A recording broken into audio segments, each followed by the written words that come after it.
Hey, good evening. My name is Eric Bennett. I am the Executive Director for the Center for Brain Health's Brain Performance Institute. And I wanted to welcome you all to the third of our fourth February lecture series, where we bring in incredible scientists to talk in terms that laymen can understand and hopefully learn something about your brain. And I've got to give a shout out to the Container Store. This is their 9th year of sponsoring this for us, so without them this would not be possible. So thank you, Container Store. And tonight's lecture is sponsored by the Frontal Corporation, and Carlos Fernandez is here as well. I wanted to say thank you for your sponsorship for tonight's event. We appreciate that.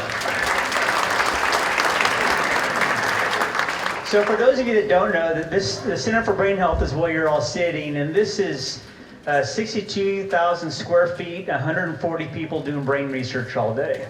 So super scary, smart people. Some of them are kind of geeky and cerebral, but super smart people doing brain research, understanding how the brain works and how it can make it work better. And so there's actually 70 studies going on as we speak inside of the Center for Brain Health. And so it's really exciting to have this great resource here in Dallas, Texas, because it's one of the leading brain research organizations literally in the world. Now, the Brain Performance Institute, I don't know if you guys noticed the cranes next door, but right next door we're building another 62,000 square foot facility, which will open in April of next year, and that's going to be the arm where the research is going to be available to the public. So one of the biggest problems in healthcare research is after the research is done, what do you do with the paper? What do you do with it if it works? And how do you get that out to the people? And so Sandy Chapman, our founder, said that's not going to work for us here at the Center for Brain Health. So we built the Brain Performance Institute to immediately roll out our programs to the public and the people that need it at the Brain Performance Institute. So we're super excited about that. One of the reasons we do this is part of our DNA here is we want to do research, but we want to inform the public about the research we're doing. So this lecture series is an important part of our mission in that making all of our research available to the public in a way that is helpful to you guys as well. And Dr. Gazzaley is amazing. I heard him speak at South by Southwest last year.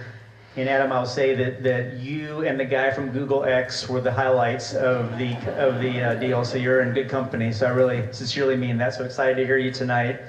And Dr. Dan Krosik is going to introduce our speaker. Dan is one of those super scary, smart, really cool brain scientists that I just love being around because I learn something from him every time I sit in a meeting with him.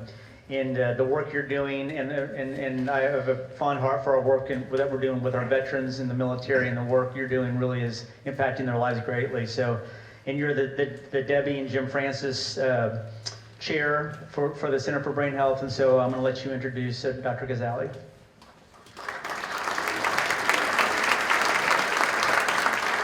Well, thank you and welcome. Tonight's lecture is probably one of the best in terms of the convergence of arts, technology, cutting edge gaming, and to do this kind of work, it takes a very talented individual. You have to really be a jack of many trades.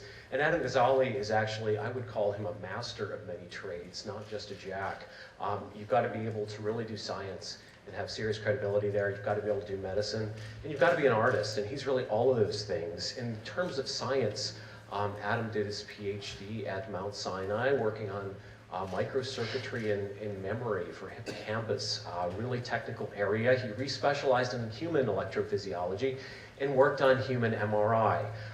He has a vast supply of interesting high-impact papers that he's published over the years, and he's the founding director of the Human Neuroimaging Center at UC San Francisco, so that's one of the things he's mastered. He's a great scientist.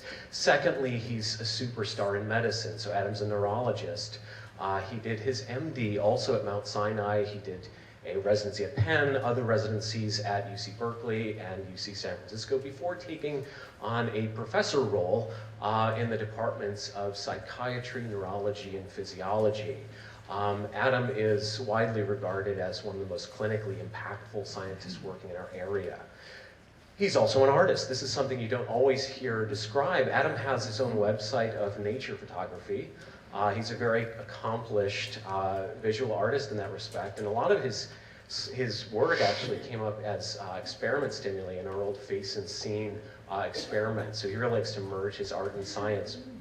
And I've always found it interesting that Adam studies things like how we can multitask more effectively and have more engagement of selective attention, because Adam, speaking as someone who shared an office space briefly with Adam about 13 years ago in Berkeley, Adam is probably the best multitasker I could think of. I would be struggling to get my bash shell going on my Linux, and Adam would have about 5 different studies coming in EEG and MRI. So he's really quite remarkable in that regard. And here's something you won't ever read in an article about Adam or hear in many introductions. He has an incredible bonsai tree. I had visited his place some years ago. I hope he still has it. I think he may secretly be an expert botanist in addition to his other roles.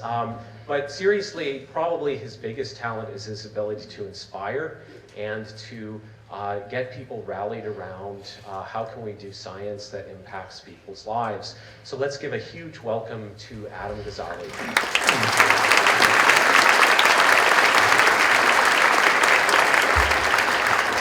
Thank you for that great introduction, Dan. It's always wonderful to be introduced by someone that you've worked with and hear that. It was really sweet. And thank you so much, Sandy, for inviting me.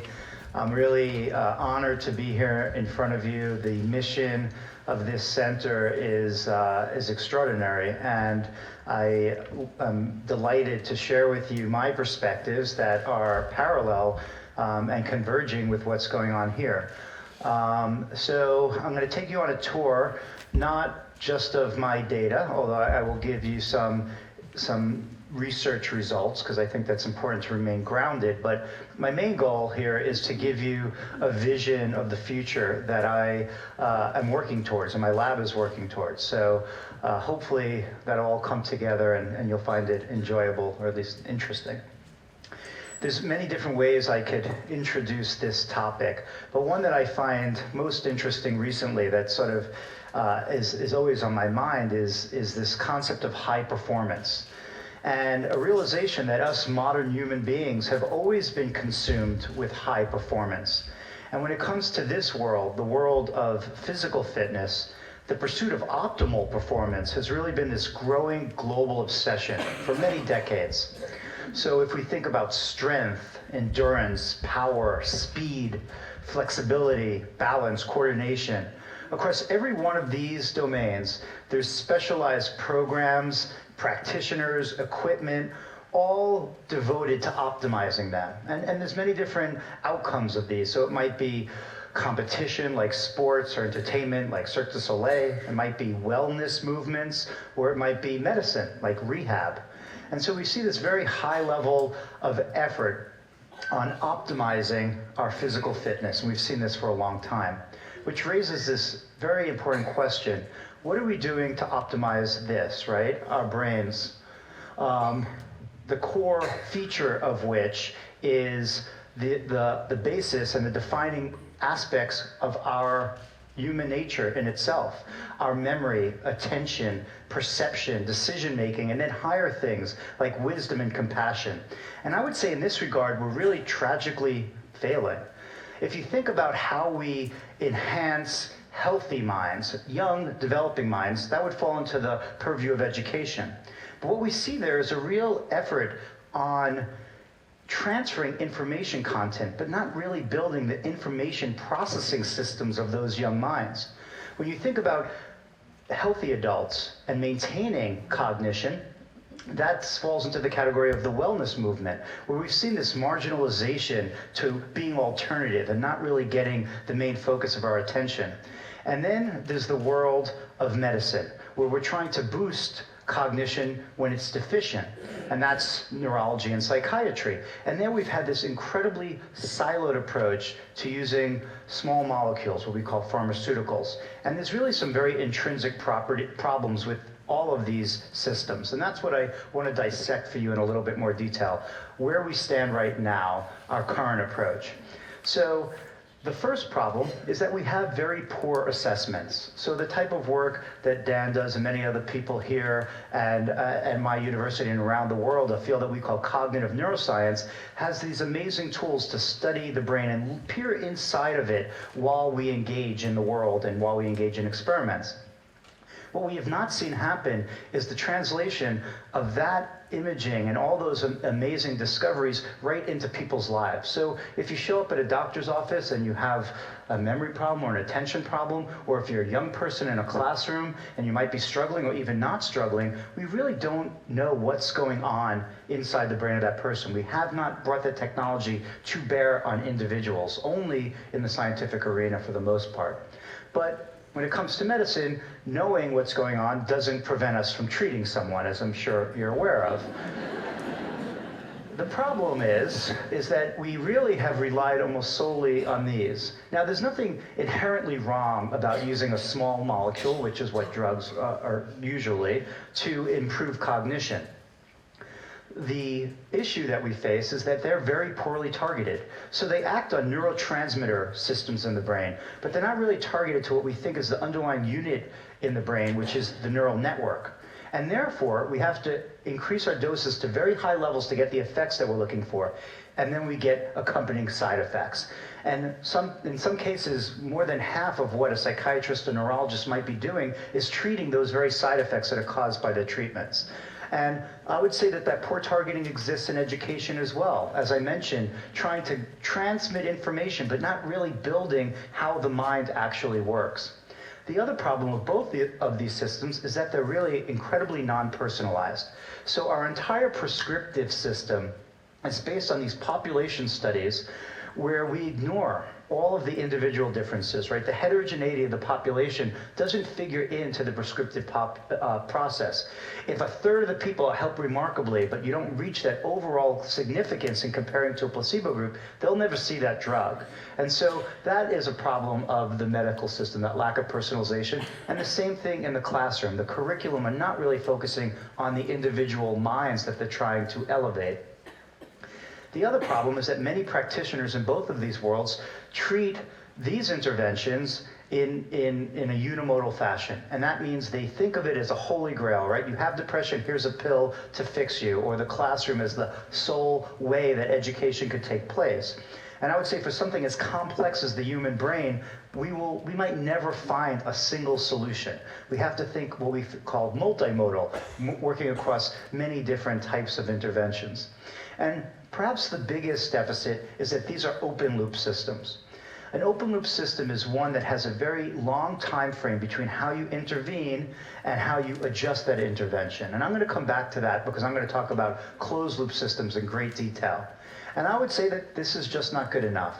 It's 2016, and the fact that we're having this conversation with this long list of really fundamental problems is really tragic in many ways. And that's what we've devoted ourselves to in our lab, and I know many people around the world, including here as well, are really starting to think carefully about these problems and how to overcome them.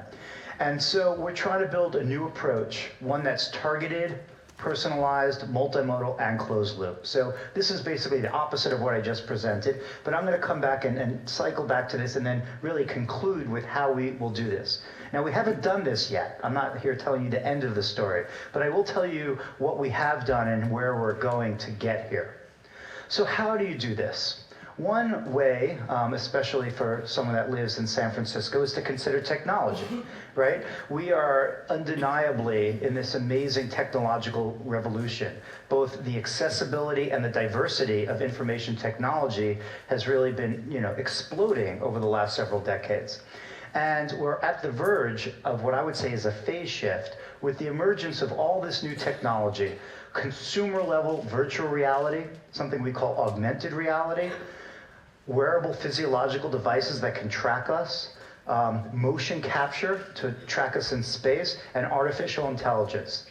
And many of these are just beginning to enter the consumer space now, but undoubtedly they will all be there within the next couple of years. And so we have this really amazing opportunity here of using and sort of leveraging all of the amazing innovative energy that goes into creating this. We don't have to build this multi-billion-dollar platform from scratch. It exists. It's just directed at entertainment and communication and media. But we can sort of co-opt it and think about it as tools to improve our brain. And that's what I really want to tell you about how we can use this approach to capitalize on the strength, and I'll go into how that is, to correct those deficits.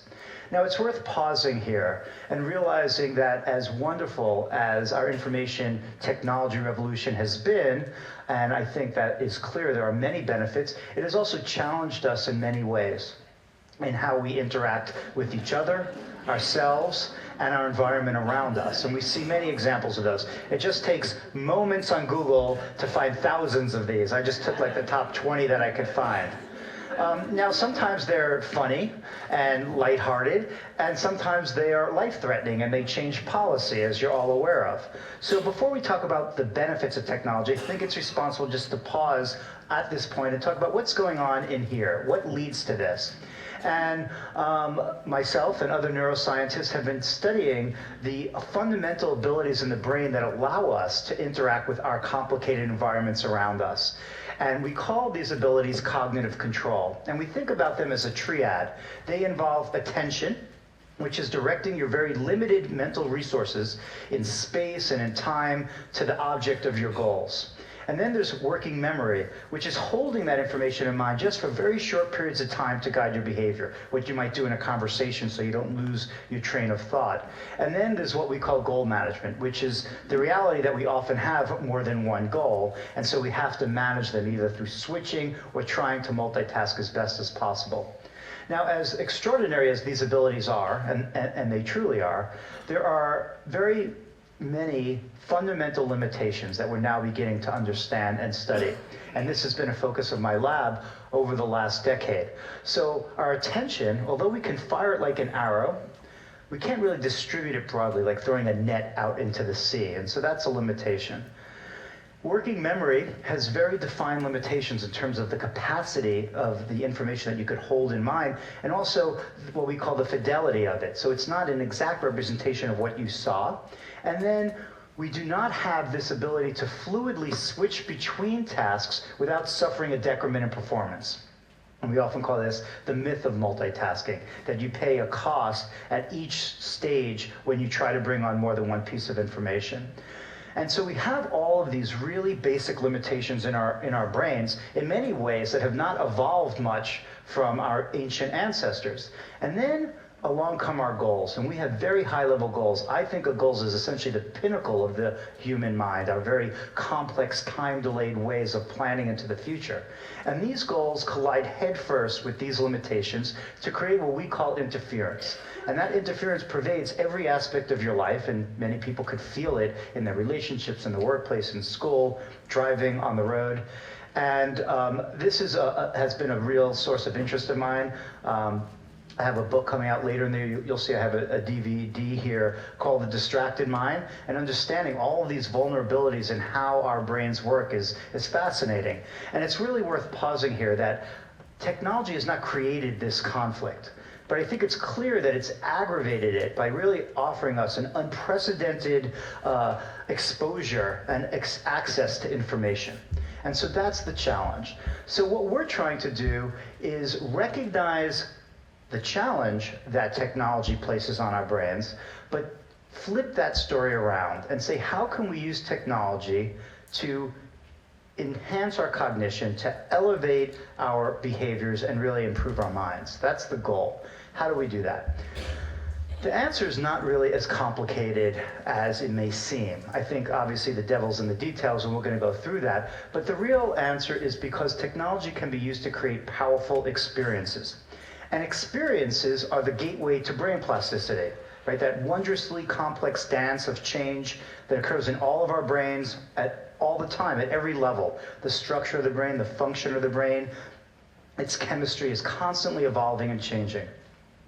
Now, we know very well how strong the relationship is between experience and plasticity.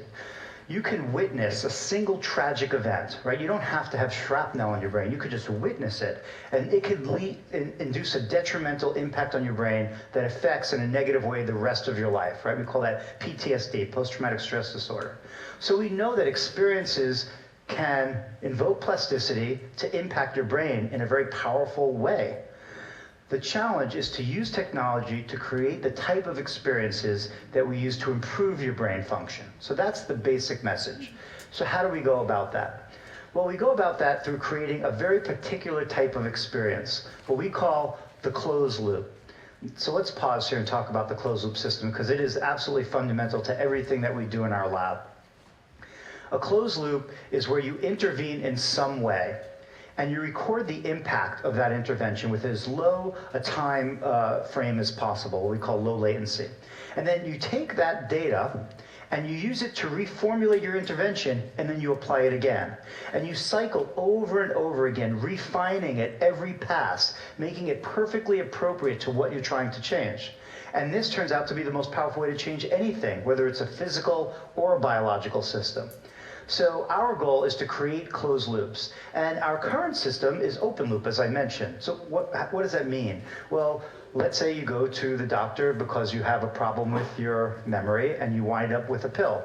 You go home, you take this medication, you usually subjectively monitor your effects and side effects, and might go back months later, and then a really non-empirically based decision is reached to go up or down the dose. So this very sloppy cycle is open loop, right? It's not really adjusting in time, and it is not a very effective way to change something as complicated as the human brain. So how do we build closed loops that can help brain function? So we do that by creating these things, video games.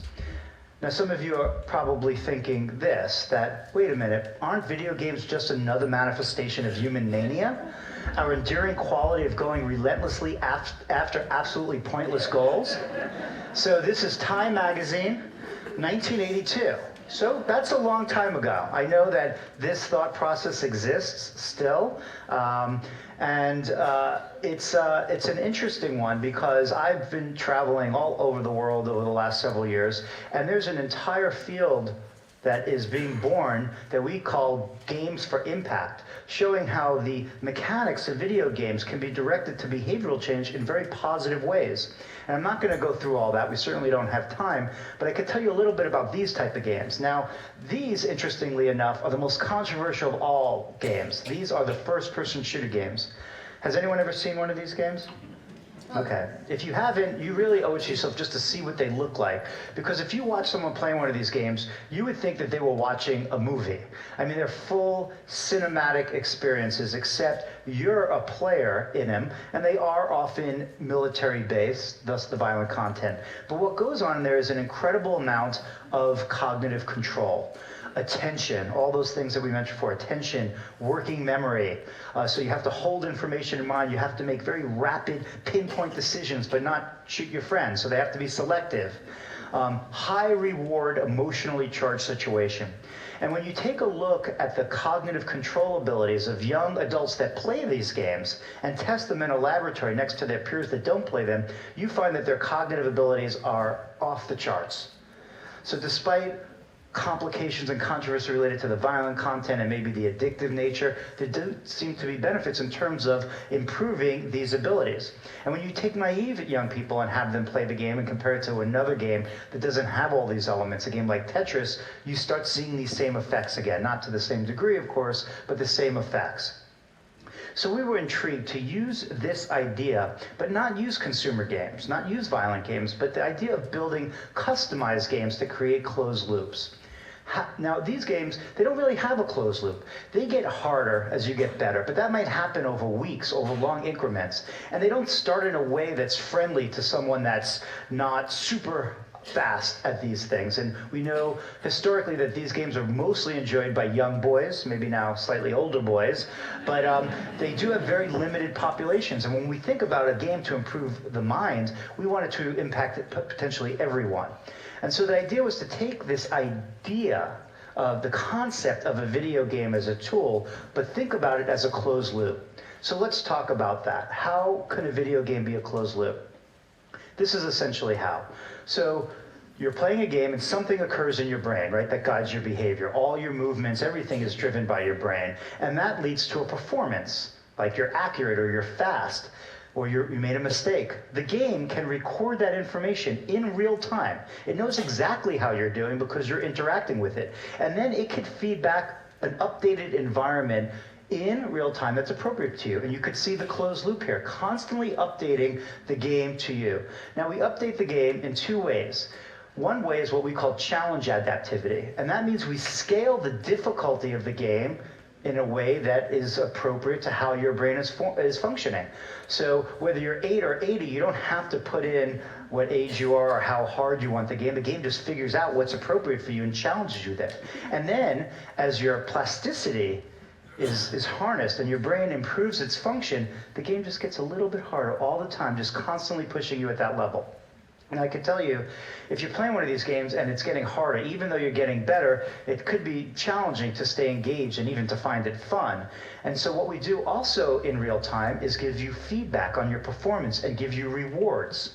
And so we use many of the elements that are involved in game design principles in entertainment games to make these fun and engaging.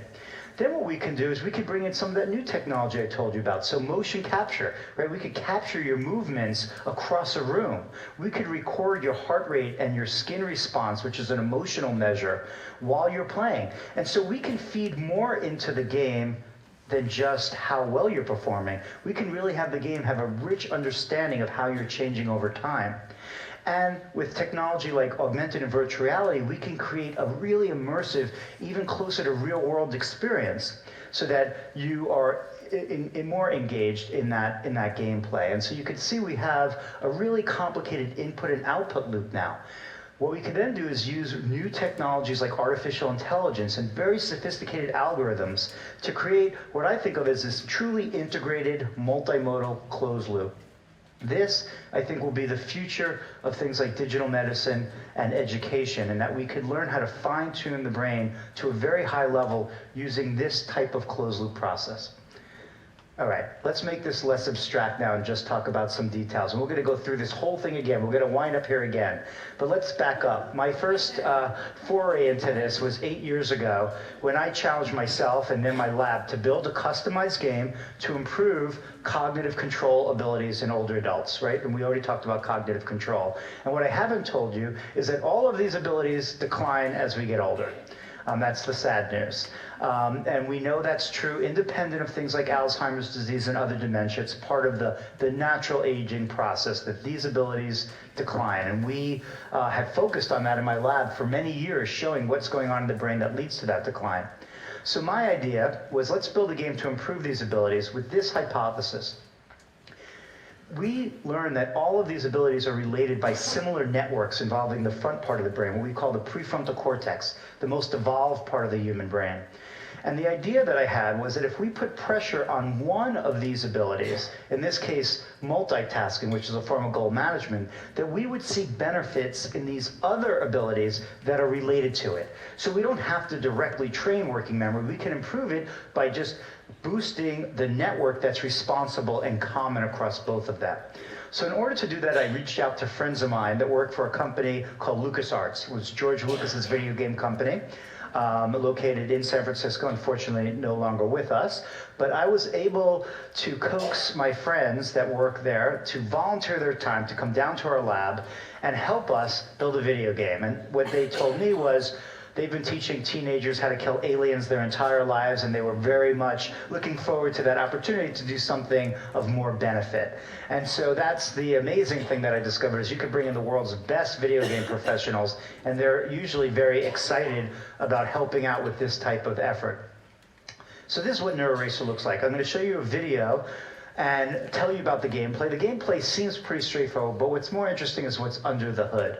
So you play video. NeuroRacer was played on a laptop. And what you're doing is you're driving a car along a road, trying to maintain the car on the road, going left, right, pushing up to give it gas to go up the hill so that you maintain your position.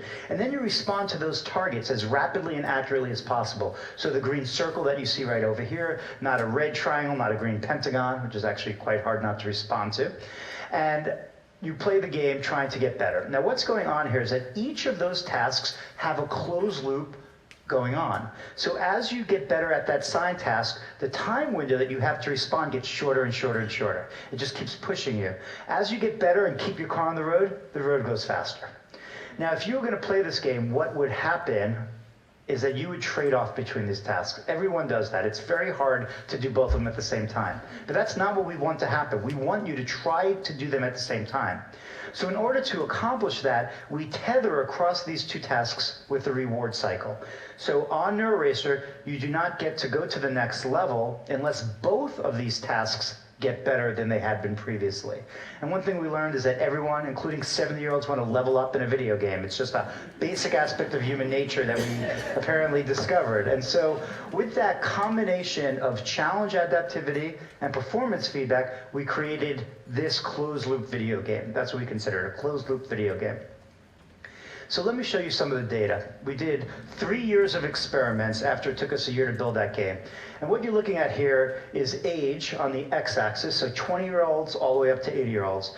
And the y-axis is how well you multitask on the game. The game is essentially multitasking. You have the sign task and the driving task.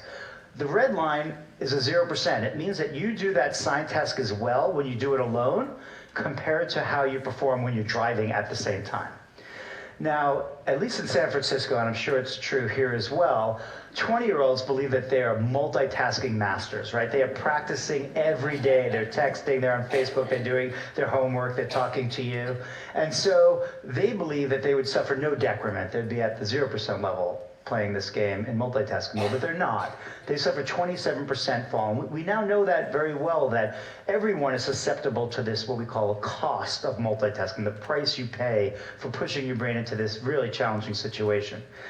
Now, we already know that older adults, in this case, we'll say 70-year-olds, are not great at this type of task. Now, I want to point out that we make the single task, the driving task and the sign task, equally difficult for everyone. So before you do the multitasking, we figure out how well you do the sign task, we adapt it until you're doing 70%.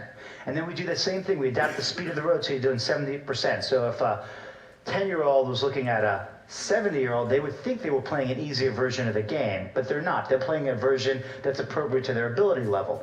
But then we take those two tasks and put them together, and that's where we see the decrement in actually doing them at the same time.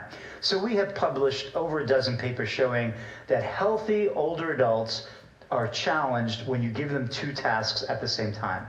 The question we're asking here in this experiment is what happens, right? Do you just hold this level of ability for your entire life and then just plummet in one tragic year when you're 69?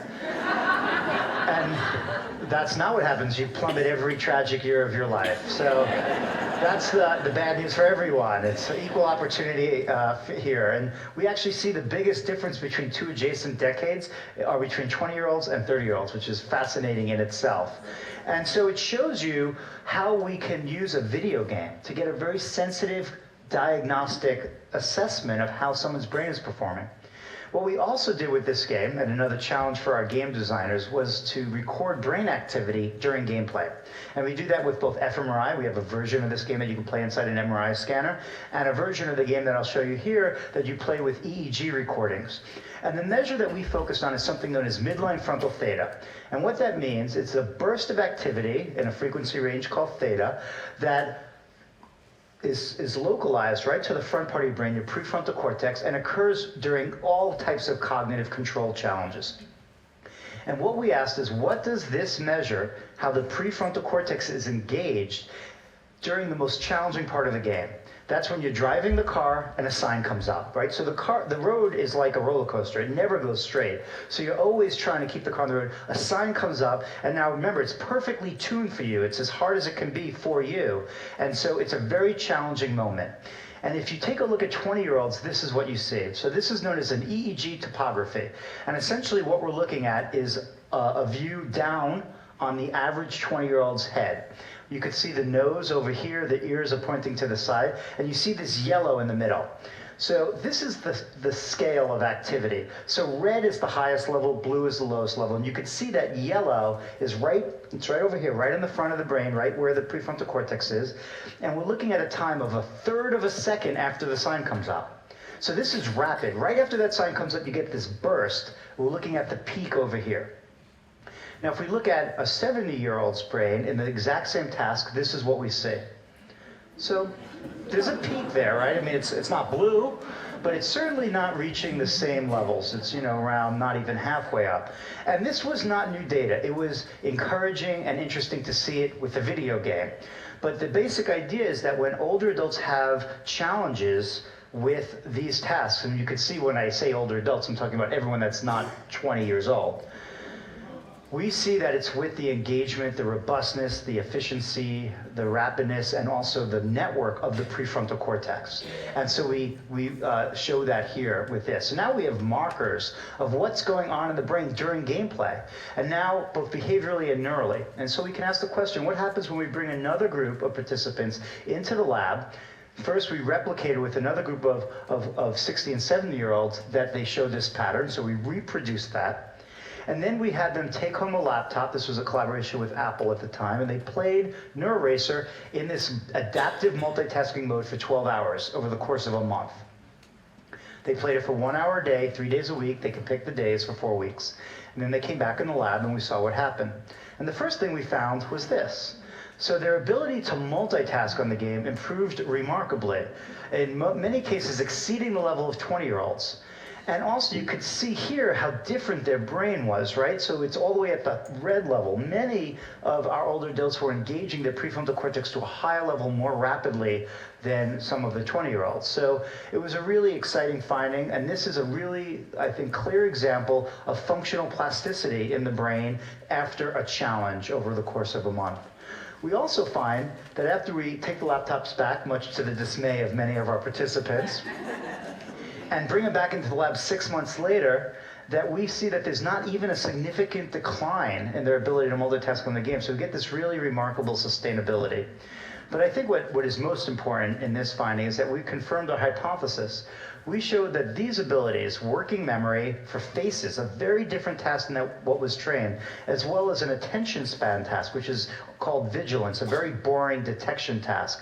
This was done before and after training, that this improved significantly. So this was not directly trained by the game. The game does not have much challenge in terms of working memory, certainly not for faces, but you could see the benefit due to gameplay.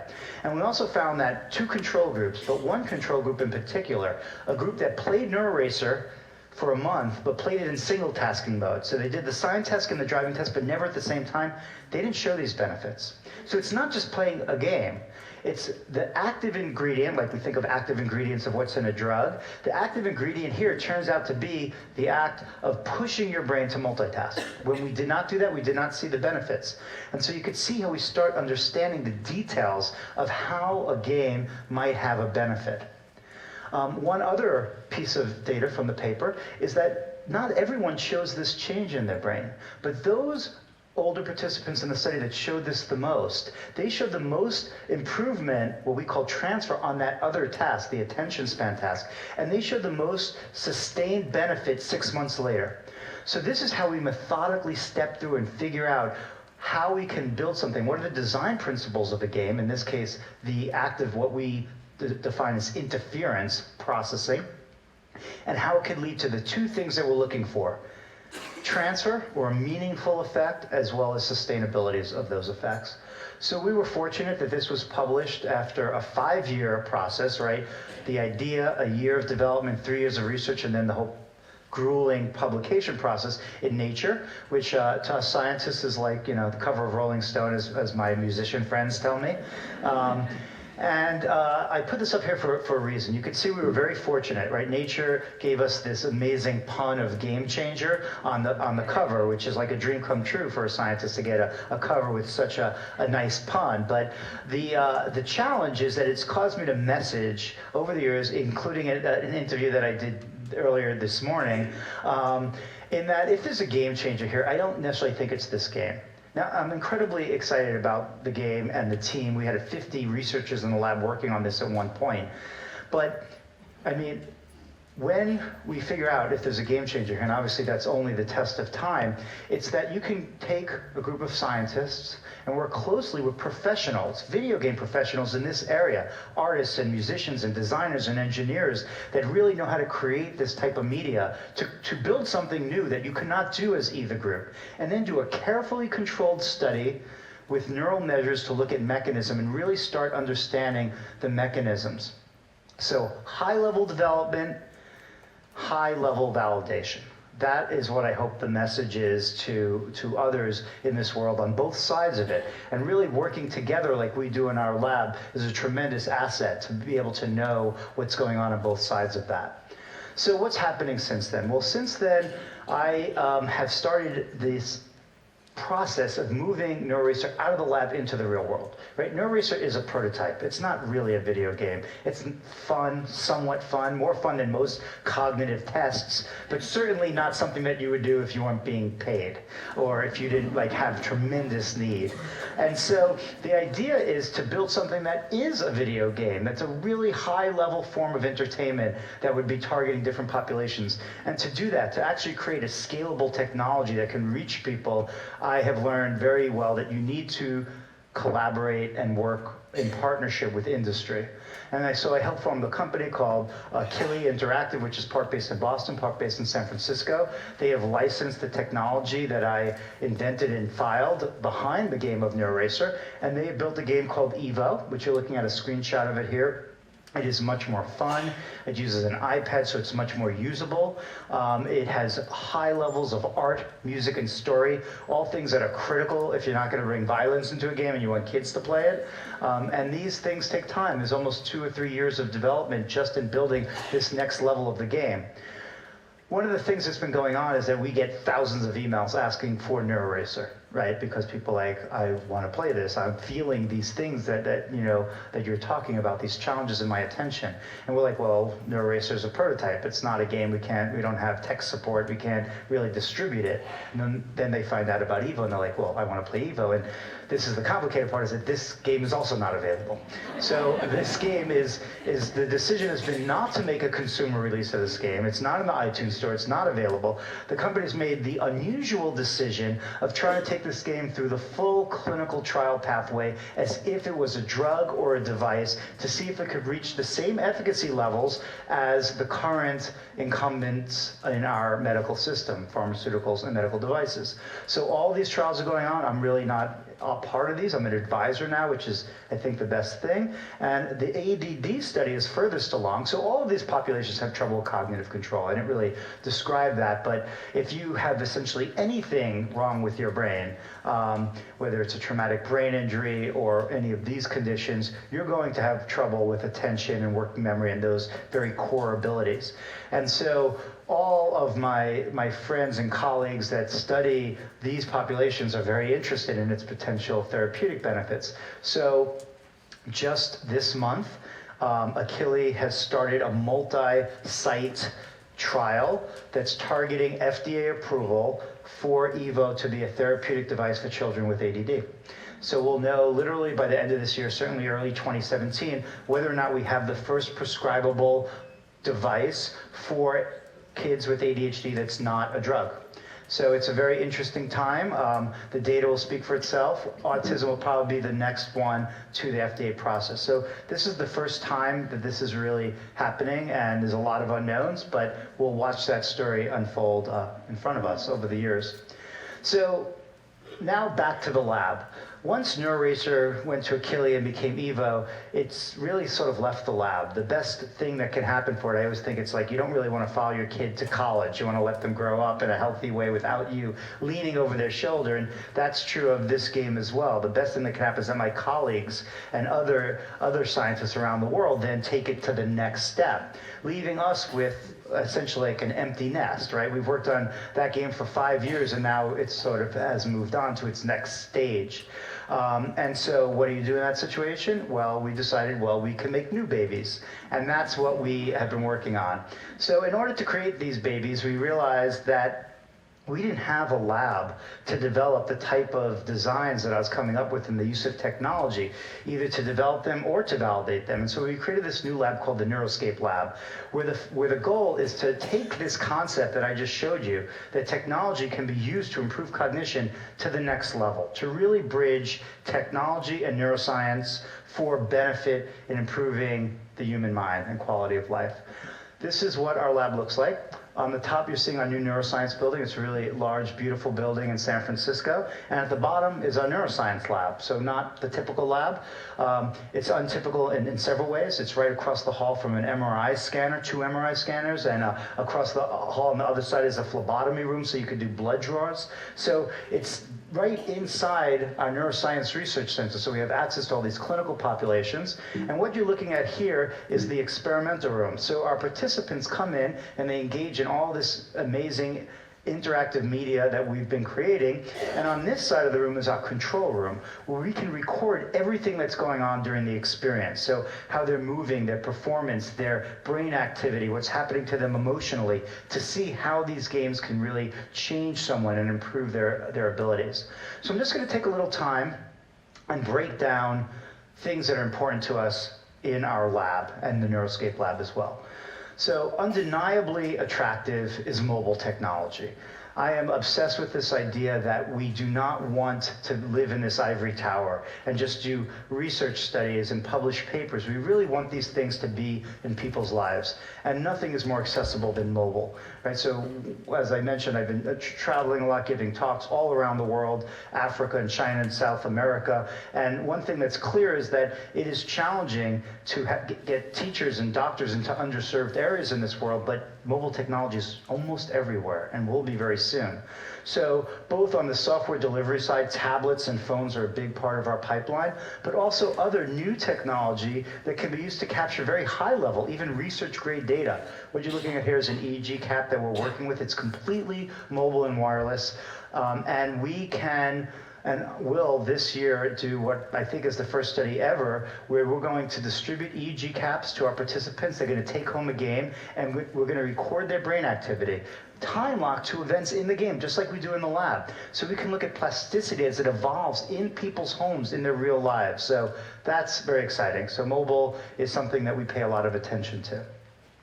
Two other technologies that are exciting to us is this one here. This is virtual reality. I think there's an Oculus Rift set up here. That's what you're looking at here. There are several other of these headsets that are going to land in the consumer space this year. It's a very, very big year for VR. It's like VR year number one is really going to happen in 2016. And so when you see these, you'll see how amazingly real and captivating these environments are. And you're not even looking at the latest here. And we don't even have the latest of this particular one. But that will be literally in July. So that's exciting to us, to create more rich environments. If these tools are going to really be effective, we want to engage people in a deep way. Motion capture. We like the idea of not just playing games with your fingers, but moving your entire body. And I'm going to give you an example of that from a game that we developed. Just a couple words about this. We call this ACE, and the idea behind ACE was to develop cognitive assessments that use those same closed loops, but not to improve your brain, just to sample how your brain is functioning very rapidly. That's the other advantage, is that they quickly figure out how well you're doing. And so why did we build ACE? We built ACE because we do not want to do experiments just on 20 people in the lab. We will do that because MRI is expensive and we're neuroscientists. We don't want to understand what's going on. But we also want to do experiments on 100,000 or 1 million people around the world. And in order to do that, we need to have measures that we could see what is the improvement outside of the game. And so this was built to be mobily distributed as an outcome measure. And we are now in deep discussions with Apple and several other groups to really push this in a very, very big way. So this will let us see how our games are affecting people that are really not normally accessible to a research study at a university. All right. Let's talk about new games. So the most fun part of the talk is to get to share with you what we've been working on for the last 3 years. I'm going to just tell you about 4 games pretty quickly. We have 8 games in the lab now, and maybe a new one being born soon. But I'll just tell you about them to give you an idea of what our development process looks like and how we can take the principles that I already shared with you and direct it to different aspects of how our brain works and how we can bring in other technology to support that. So what may be the most exciting game, I don't remember if it was an interview today or maybe even here, someone said, what is your favorite game that you developed? Which I thought was like asking someone what their favorite kid is, and totally inappropriate. But if I had to answer that question, I probably would say that I'm most excited right now about Body Brain Trainer. And the reason why is because it does something very unique. It challenges you cognitively, as all of our games do, but also challenges you physically. So it's a cognitive fitness meets physical fitness game that uses motion capture as the input into gameplay. It's really easy to watch it being played. I could talk over that. So what you're seeing here is someone in our lab playing body brain trainer. And they're moving. You can see his arms moving, but you can see those circles there moving as well. Those are his hands. They're being sensed in space. So instead of just playing it by pressing, he's playing it by moving towards his targets this way. Now what's unique about this game is that while he's being challenged cognitively in a scaled way, as he gets better and more accurate, he gets harder, we're also recording his heart rate. You see that 158 over there? That's his heart rate. He's wearing a wearable device. And so what we do, before you play BBT, he did a test called the VO2 max, where we figure out his anaerobic threshold. We figure out how fit he is. And then we can target his heart rate in the game. So we feed his heart rate right into our game engine. So if his heart rate is under goal, we just increase the amplitude of his movements, drive his heart rate up. If his heart rate goes too high, we can pull it back by titrating the game. So that is another example of a closed loop. It's a physical closed loop using physiology and not performance, but that's the idea. The hypothesis here is that if someone trains cognitively and physically, we will see more cognitive benefits than if they train with a joystick.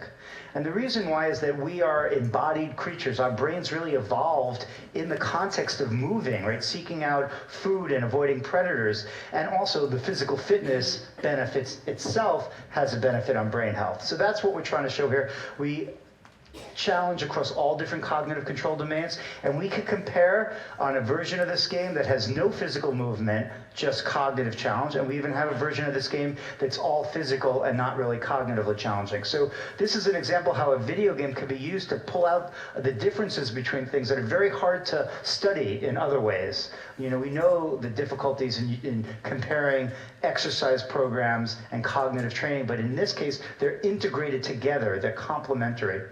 Another example of a study that does, that I think hopefully will accomplish a goal that has been very hard to achieve, is figuring out the benefits of things like rhythm and music. So we have a game called Rhythmicity. It was inspired by my friendship with this guy, Mickey Hart. I'll show you some videos of Mickey a little later. Mickey Hart, for those of you who are not familiar, is the drummer from the Grateful Dead. And he has had this dream since the 90s that rhythm can be more than just an entertainment source. It can be a therapeutic source. And this is because of an interaction that he had with his grandmother when drumming, and she really activated and aroused. And the idea is not that immediate arousal, but what could be the benefits of being rhythmic, of becoming more rhythmic. We know that music has been used therapeutically, you know, for thousands of years in so many different cultures. But this question of what happens if you become more rhythmic. And there's lots of reasons scientifically to believe that it will have benefit on the brain. Our brains really work through anticipation of events with very, very exquisite timing. And that's what rhythm is about. So Rhythmicity is a game that challenges you to become more rhythmic as you move through gameplay. You're constantly having to make more rapid decisions about more complex rhythms, both in the visual domain and in the sound domain. And sometimes you have to synchronize with the rhythms. Sometimes you have to go what we call syncopate, which is hit offbeat. And sometimes you have to reproduce rhythms, and sometimes you have to create your own rhythms. But always in a closed loop, always in a way that's appropriate to your ability at the time. And so here you could see an early version of Rhythmicity. We're actually beta testing the final version now. And this game, like BBT, was pretty close to a 2-year development process to really work out not the complexity of gameplay, which is pretty straightforward, but all of those closed loops and make sure they're perfectly tuned. The next game, which I'm not going to talk about much, is a game called Virtual Attention. It is our first virtual reality game. This is just some of the concept art. The idea here is not to teach people to focus their attention, but to actually teach them the skill of having very broad attention, the type of ability that you need when you drive, right? You have to pay attention to the road, but you have to keep that sensitivity for things that might enter. And so that's what we're trying to do here. It takes advantage of virtual reality's very wide depth of field and the fact that it has depth. We're like, what can you do in virtual reality that you really have trouble doing on a monitor? And that was this. So that's yet another one. And the last one I want to tell you about, which is a close runner-up right now to BBT in my mind, is a game that we call MetaTrain. So MetaTrain was a game that I designed, I guess it's almost been 5 years ago now, to unite the principles of concentrative meditation practices, these very ancient practices that have been around for a long time, and has also showed benefit in stress and cognition and mood. But to unite the principles behind that with our video game mechanics of adaptivity and feedback. And so we built this game. It's an iPad game with the advice and consultation of a luminary in the field by the name of Jack Cornfield, and with the help on the development side by a big video game company called Zynga, who completely philanthropically helped put together an engineering team and helped us create this off of our designs. So again, really interesting academic industry partnerships and philanthropy there. And so this is a game that baby steps you into better regulating your own internal distraction. This was funded through an NIH study, and now it has its second round of NIH funding to see what will the impact of this practice be on your brains and your stress levels. And so what I showed you quickly, and it's not everything that we have in the lab, but an example of 4 games that are pretty much done, especially these 3 on the top, MetaTrain, Body, Brain Train, and Rhythmicity. And after years of development, we now advance with the next stage, which is the very high-level validation. And so we're doing, MetaTrain and BBT just finished an 8-month study. Rhythmicity will be starting in a month. MetaTrain and BBT were done in 20-year-olds, that study, and they'll be moving to older adults and then to kids. And the idea is that we will do the deepest dive of plasticity that anyone has ever done. So from MRI, functional and structural MRI, EEG, stress testing, sleep recordings, even blood work to look at inflammatory markers and different hormone changes, and days of cognitive testing. So we really want to understand in a very, very comprehensive way how these games change the brain and performance. Now, as excited as we are at what we're beginning to see from some of our pilot data, the biggest win will not happen even in the next 5 years, unfortunately.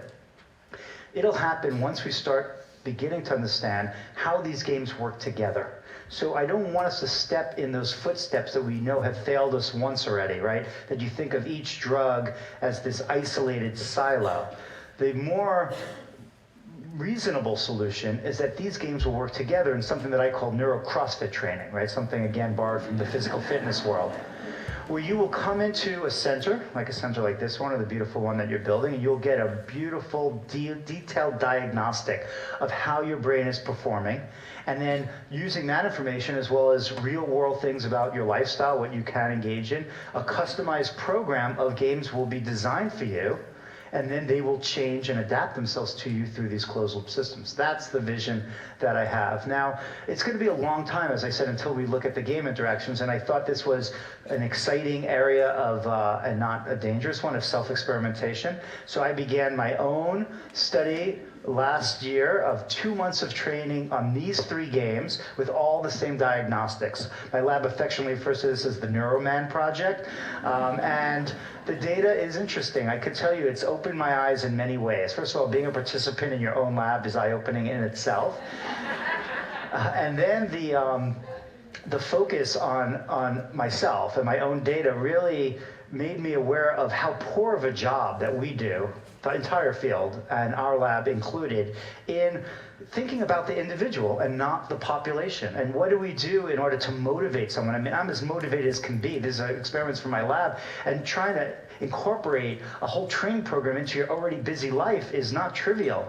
And we sort of go about the process, well, we're paying you and we're helping society, so if you drop out, you're a bad person, and we don't really go the extra step like the physical fitness world does. When you train for a marathon, like, your whole family is training, your whole social network's training.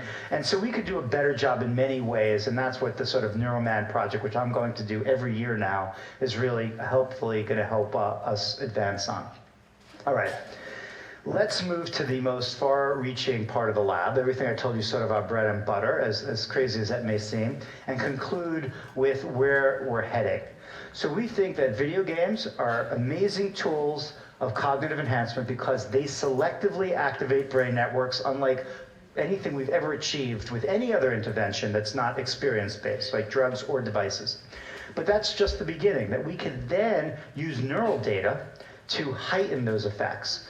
Now, in order to do that, we had to build a new technology. This is known as the glass brain. It was developed by our lab in collaboration with a group at UCSD and a company called NVIDIA.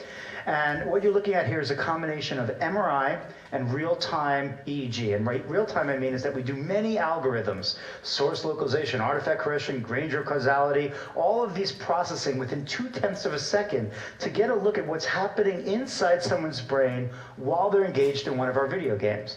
And what you're looking at here is this MRI and EEG data from one person in our lab. Pretty much all of us have one of these glass brains in our lab now. And we're flying through the brain using a joystick. It's not really a movie, it's just a recording of us just navigating through a brain functioning in real time. Now, largely this is a proof of concept right now. We have not successfully used this for anything, but we think it is really a powerful tool to be able to record this activity, and that was our real goal. And now we're going to be exploring two domains. One is, what does it mean to make diagnostic decisions about someone by looking at their brain in real time? We've never done anything like that before. Our data is usually averaged over long periods of many trials. And then, can the glass brain be the ultimate way of closing the loop? And so let's talk about that.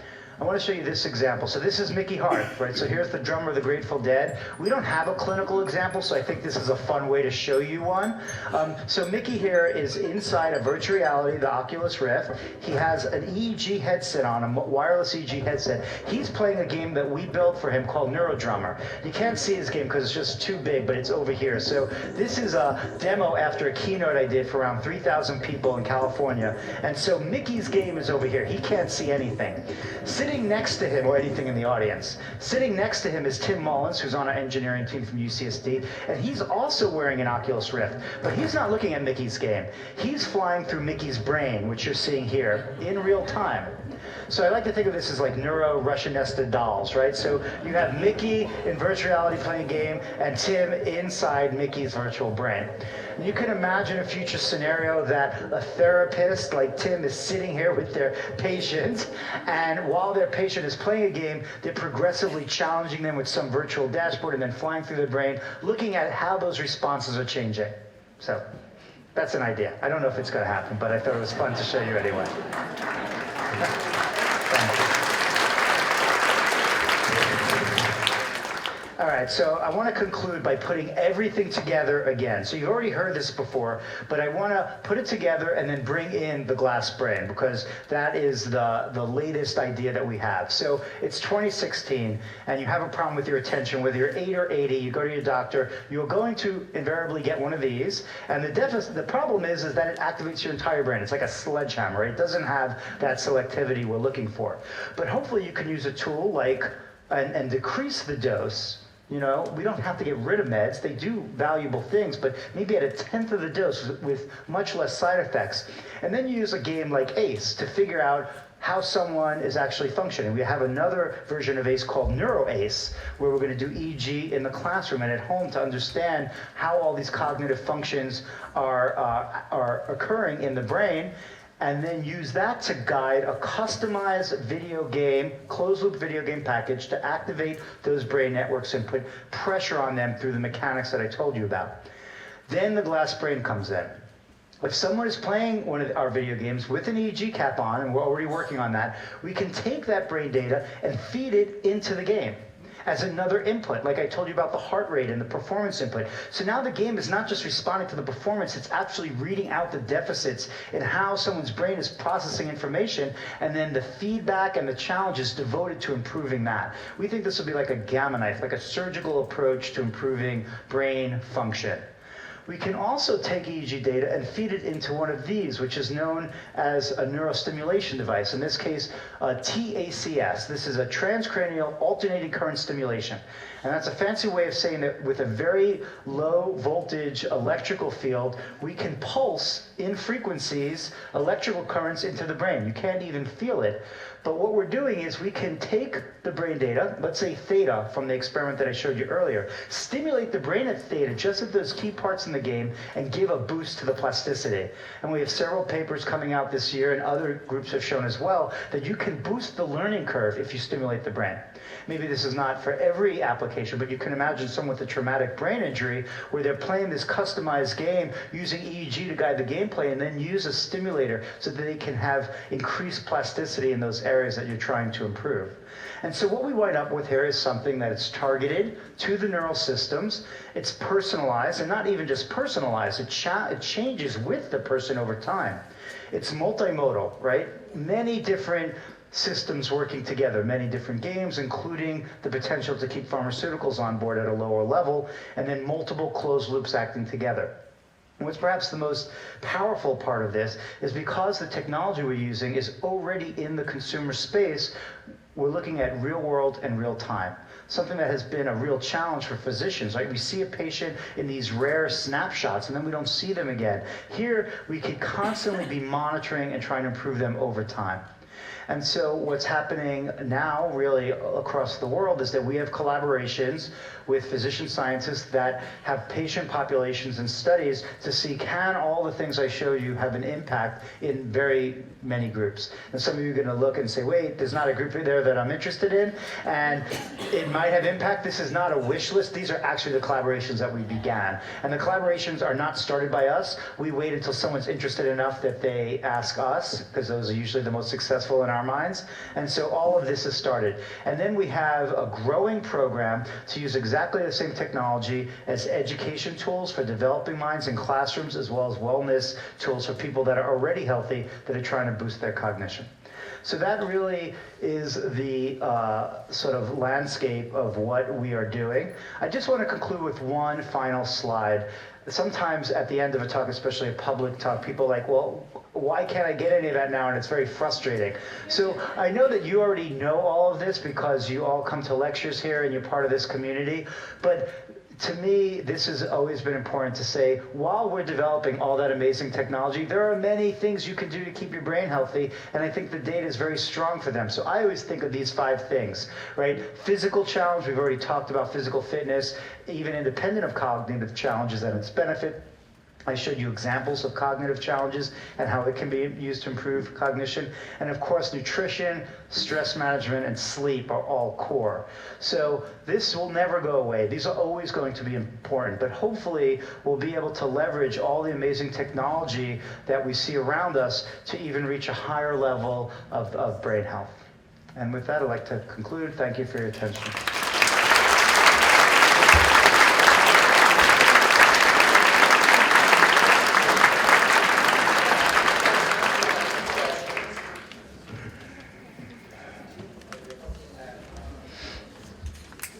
That's okay.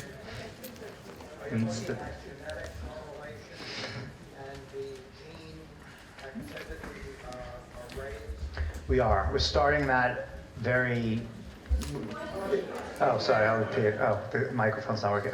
The question is, are we looking at genetics and the influence of that? And we are. That's some of the newest work. We actually have a lab meeting in 2 weeks. Basically what's happened now, it was interesting enough, it was the Neuro Man study that sort of mobilized all of UCSF. I decided I could pretend no one hears about it because they're going to think it's weird, or I could get out in front of it and just let everyone know before I did it. And what happened, everyone at UCSF was like, that's amazing, can you do my tests? And next thing I know, I have another 30 different tests because everyone, that studies telomere length or some genes said, why don't we check that? So now we have this interest in all of these new areas, like the influence of different genetics on these type of changes. So that is something that we're recording now. Yeah, I can hear you. I'll repeat your question.